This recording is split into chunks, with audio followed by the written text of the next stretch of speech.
Hello everyone, welcome again to Dreams of a Nation series, part 4.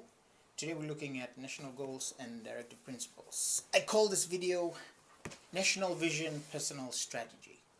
So throughout this part, which I'll break into small short segment videos on each of the national goals, we talk about the national goals and how they relate to us personally as individuals. We talk a bit about as a nation, how do we try to achieve it? How does the government try to achieve these goals? But primarily, we talk about how it applies to us as individuals. All right. So, anyway, first, just a few remarks on the comments on the national goals. In the Constitution, it says, in the preamble of the Constitution, it says, "We hereby proclaim the following aims as our national goals and direct all persons and bodies, corporate and unincorporated, to be guided by this our declared directives in pursuing and achieving our aims." So this is the paragraph that opens up the series of national goals that our Constitution lays out further on. To just give an idea of how significant the national goals are to us as a nation, we look back to the CPC report. And in the CPC report, this is what they said. They said, in chapter 2 of the CPC report, they said, "We believe that these goals and the principles which should guide the government and our people in order to achieve them express the needs and aspirations of our people." So remember what I said about them going out and trying to just survey the sentiments of the people as much as they could. So this is what they mean. So these goals express the needs and aspirations of our people in meaningful terms, and that they are stated in such manner that people will readily understand and remember them. Unquote. So I think this is an important part, a statement, that the national goals were stated in a way that people should readily understand them and remember them. For me, this is very encouraging, but it's also disappointing because over the years we've seen that the national goals haven't been given that prominence. And I've said this again, and before, and I'll say it again and again, that we had this opportunity to create awareness of the national goals for the last 40 years, but hardly, not even a good minority of our population understand the national goals. And then they move on, the CPC, the Constitution and Planning Committee moves on to say, "We consider that they should be given, the national goals, they should be given the widest possible publicity at all levels of government, in towns and villages, in schools and tertiary institutions, in churches and other organizations, so that our people will become fully aware of them, discuss them, and obtain a clear sense of the direction in which our country is heading." Now you can see how far off we've become, or we've come this at this day and age. The national goals are not part of the everyday language of people who work in any level of government. It's you address it on a case by case basis, as in when you're required to go and look up the national goals, whatever's relevant to you. Say if you're in government and you're helping government develop a policy on environment or investments or economy or whatever, then you go and look up these things. But as part of our national knowledge and a part of our national identity, these things are not given that prominence. And yet, here we are, the CPC is stating that we should obtain a clear sense of direction in which our country is heading, and that these things should be given the widest possible publicity. So you can see here how important the national goals are. And when you ask yourself, well, do I know the national goals? Most likely, for most of us, the answer is no. Do I even know half of it, or one of it, or two of it, or three of it?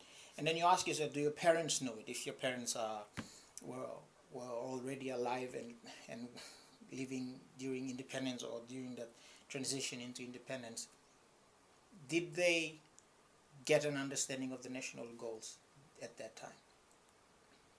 If they did they share it with you?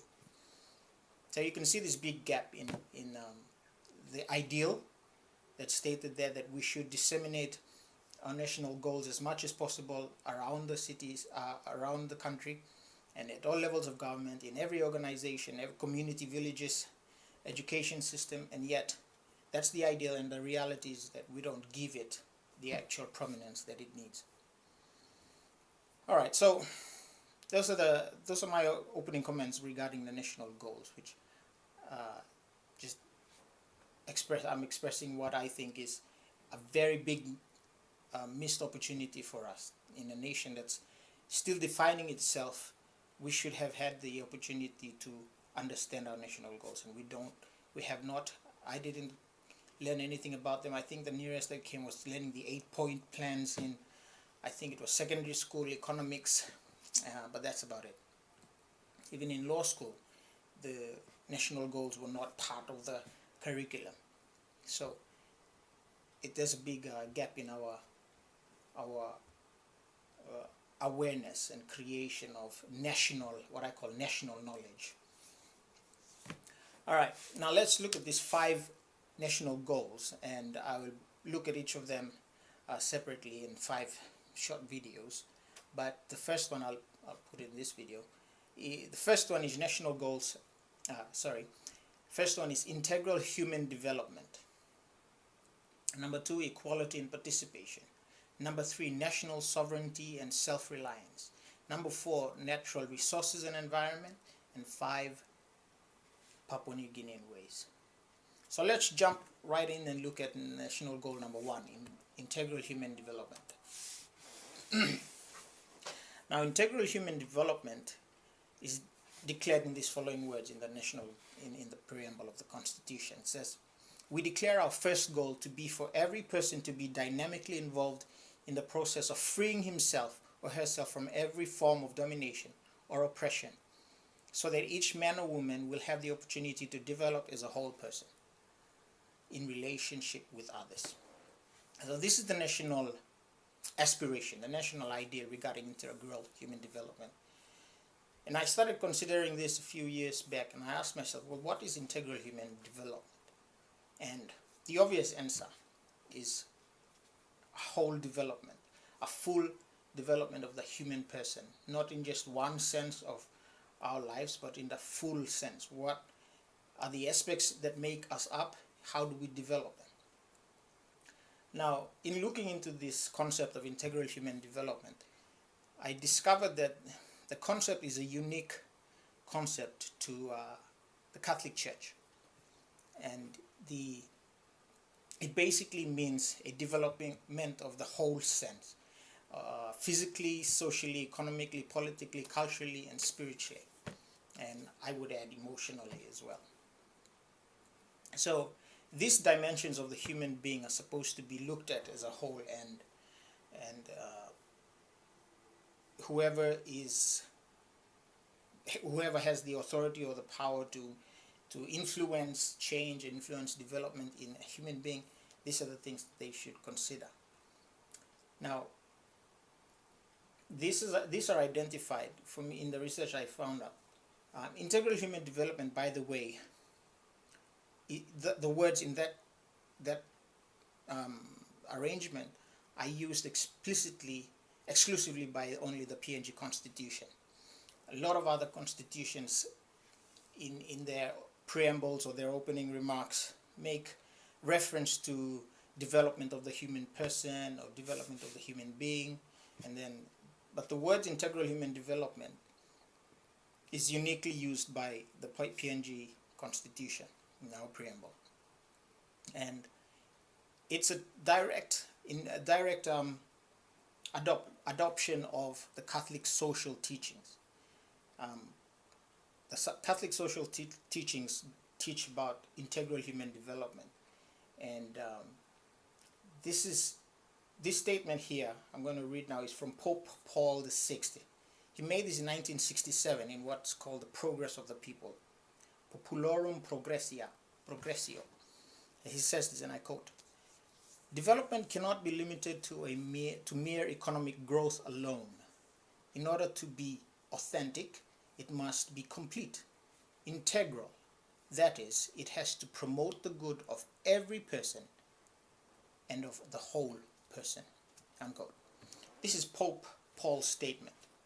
Now, this next statement, which I'm going to read, is very similar to that statement, but it's written by our Constitutional Planning Committee. Now, listen to this and see how similar it is. It says, in chapter 2, paragraph 14, it says, "We do not take development to be synonymous with material progress.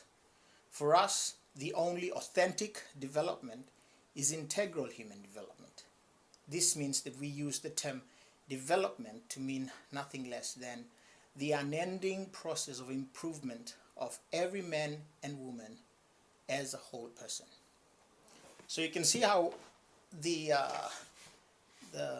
statement by Pope Paul in 1967 was adopted and just tweaked a little bit to make it relevant for our nation. And I think it's a direct influence of John Mommis. That's my guess.